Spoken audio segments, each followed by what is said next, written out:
Hi hello price Lord. நம்மக்கிட்ட ஒரு விலையுயர்ந்த பொருள் இருந்தால் நம்ம என்ன செய்வோம்? பத்திரமா வச்சுக்குவோம்.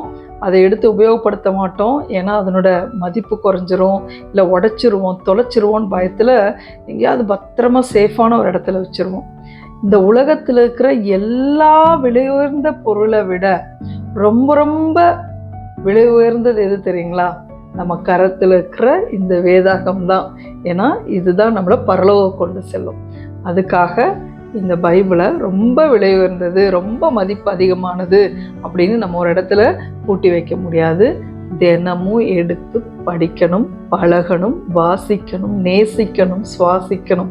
நம்மளோட வேதாகமும் எவ்வளோ பழசாக இருக்கோ நம்ம இருதயம் அவ்வளோ புதுசாக இருக்கும்.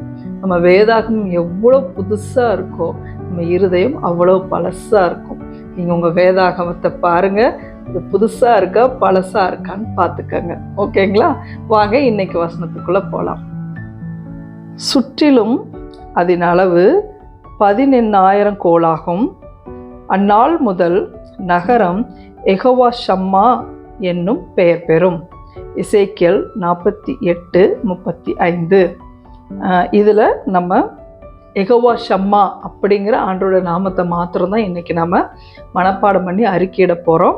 அதுக்கு முன்னே இருக்கிறதெல்லாம் வேண்டாம். ஓகே, யெகோவா ஷம்மா ரொம்ப ரொம்ப நமக்கு ஈஸியானது தான். வாங்க ஒரு 3 முறை ஆண்டோட நாமத்தை நம்ம அறிக்கையிட்டுடலாம். ஓகே, வாங்க என்னோட கூட சேர்ந்து சொல்லுங்கள்.